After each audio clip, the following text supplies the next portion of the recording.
Greetings, my brothers and sisters, especially OCDS members throughout the world. Many different countries have subscribed to this channel to follow these sharings on the identity, the function, the being, the beauty of the secular order.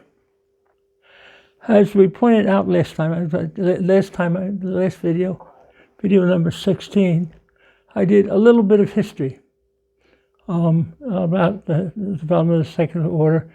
And I wanted to point out that it was specifically in 1583, the year after St. Teresa's death, that the Vatican made it very clear that the secular orders, the so-called beatas or conversas, that the secular, what is now the secular order, had to be specifically lay in character.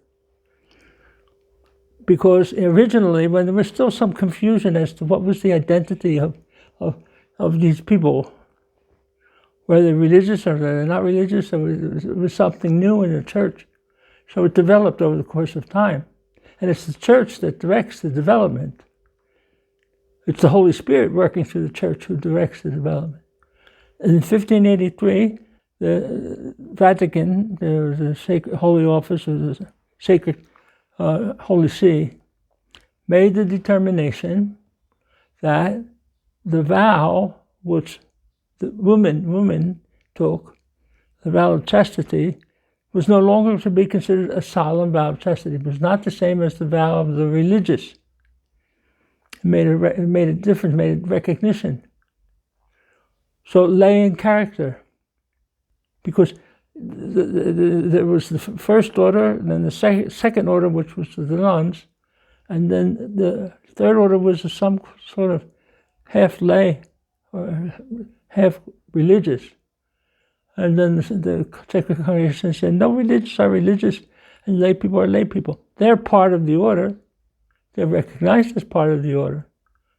So the distinct lay character came from the guidance of the Holy Spirit to the authority of the church to say, this group is no longer half religious, but it is 100% secular, lay in character. Now, it develops in time, and the word develops in time, according to what was the identity of the secular order member. Originally, with the Franciscans, and then with other secular orders, Dominicans, Carmelites, Servites, the secular order movement grew out of a movement called Los Conversos or Las Conversas. And what they were lay people who experienced a religious experience, had a religious experience that indicated to them personally, and they presented themselves to the church as having an identity, not just liking, but having an identity with the order of men, with the religious order. And so the religious order trying to find ways to recognize and accept, it indicated certain things that were to be done as part of daily life of being a member of the secular order of Discalced Carmelites, or Carmelites, or the secular order of Franciscan, secular order of Dominican, secular order of Augustinian, secular order of Servites. And what they decided, especially in the beginning, there was lots of practices, observances, the observance that they were supposed to make, to carry out in their day, penances, sacrifices, prayers. So that was the original identity of these lay people who were identified with the order. For us, for the Carmelite family, the original clothing that identified you, or the secular order member, as a member of the order, was not the scapular. It was the white mantle. The scapular came along a little bit later as it became the sign of the identity with the family of Carmel. But originally it was the white mantle. So there's the original secular order members, original third order members, wore a white mantle. Now they were lay. They had some religious observances to do, and they, for their meetings and for their, even to go to Mass, or if they went during the week, they wore a white mantle. They lived, of course, sometimes they lived in common life, but beaterias, or call them, or conversas. They lived the common life originally. Some, not all, of course, because they were always identified as people who had their own home, who had their own families, who had their own work to do. But they began to develop in the secular order indications of values that the secular order member had to present to the world. Our vows, the vows of religious, and the promise made by the secular order member is a public profession. We are publicly visible as members of a religious family.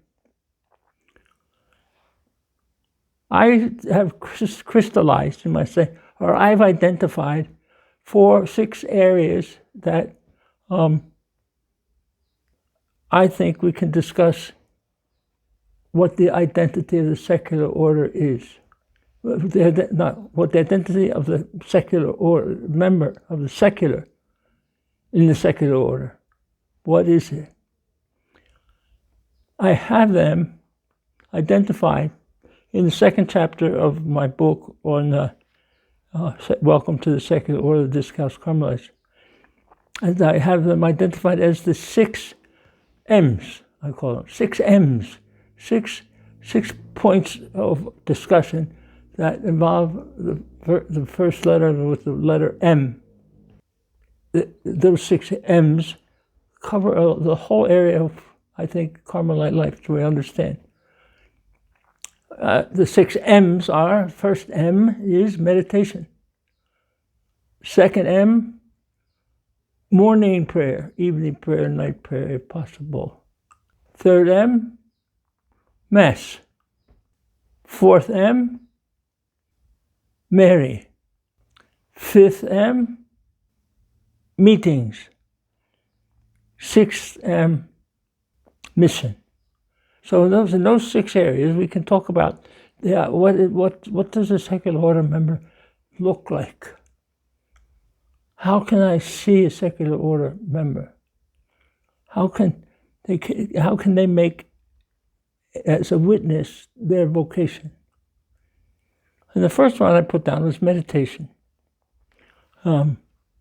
Meditation is a specifically Carmelite way of praying.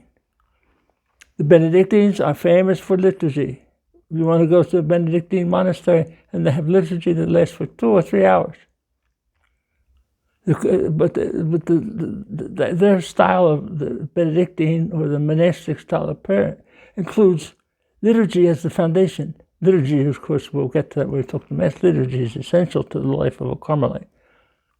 But as the Fathers' Constitution say, the emphasis for us in liturgy is on spiritual involvement, with an emphasis on spiritual involvement, with an emphasis on significant periods of silence during the liturgy.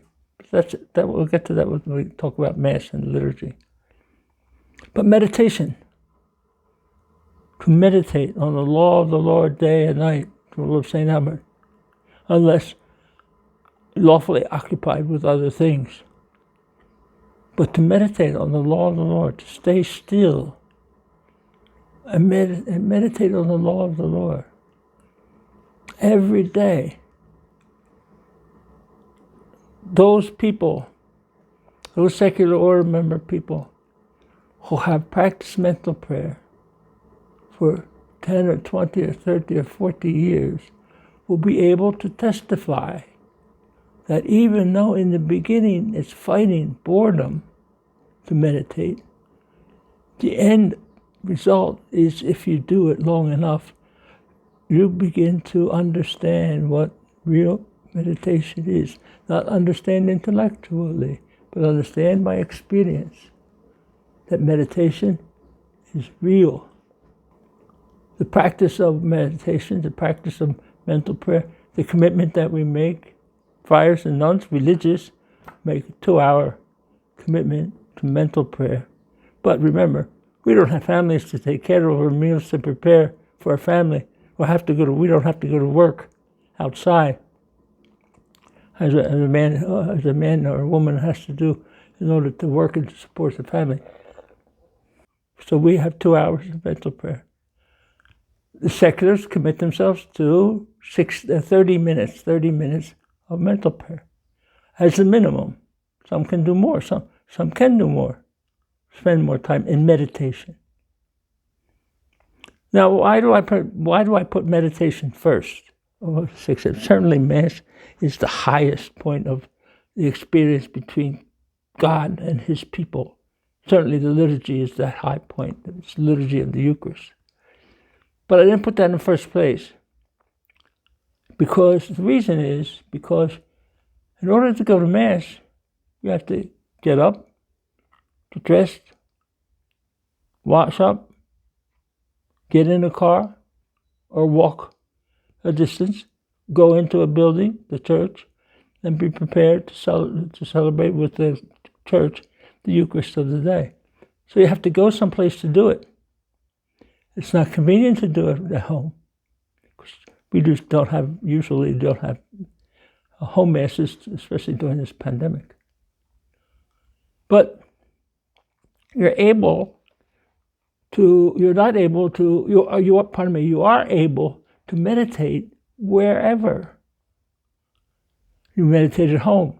Maybe get up a few minutes earlier than you want to. Or stay awake a few minutes later in the evening if you're a night person. And you can meditate better then. But we can do it ourselves, and you have a 30-minute commitment, and that 30-minute commitment can be broken up into 3 periods of 10 minutes. 10 minutes in the morning, 10 minutes at noontime, 10 minutes in the evening. You can fix the time. But it's meditation that is significant in what it means to be a Carmelite. Without meditation, oh my goodness. If it's all liturgy and singing and dancing and playing musical instruments, and there's no time for silence,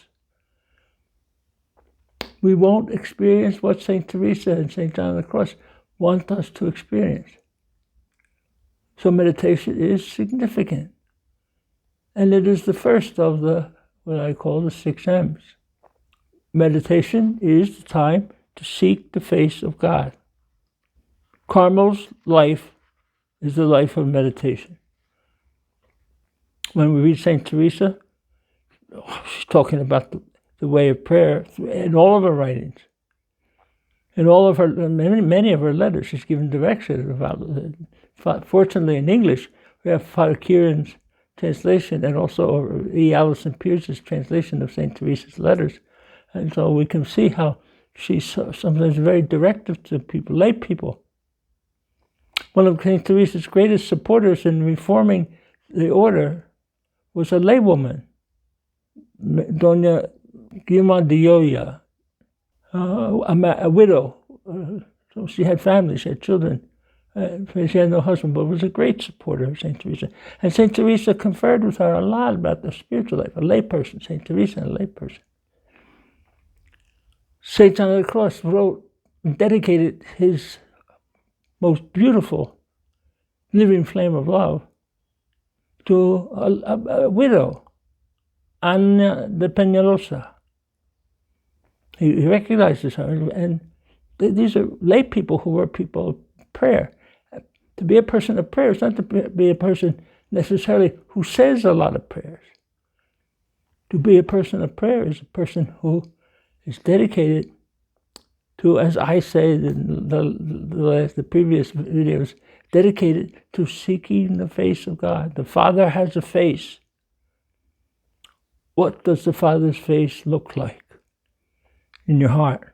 Not in your heart. Not even, we don't pray for visions. I personally hope I never have a vision. If I do have a vision, please call a doctor. But we can experience in a gentle, quiet way the presence of God if we have a good period of meditation, if we have an experience of quietness, of gentleness in our prayer, in our seeking for God, we will bring peace in our hearts. No matter what difficulties we have to face, and no matter what challenges there are. This is the lesson from St. Teresa and St. John of the Cross. Persevere. Persevere in prayer is not saying, oh, I'm going to say 3 rosaries and say, I have trouble saying 1 rosary, so in order to punish myself, I'll say 3 rosaries. That's not dedicating yourself more to prayer. But sitting quietly, no music, no television, of course, no radio, no MP3 players, no MP4 players. To sit, relax in the Holy Spirit, and know the face of God. Meditation, the first of the 6 M's, the first of the characteristics that make a Carmelite a Carmelite. Prior, non, or secular as well. It's the first thing we contribute. We will continue in the next set of videos. We will continue by presenting the remaining 5 M's. Again, hit the subscribe button if you want to. And also to hit the notification bell on the page. God bless you.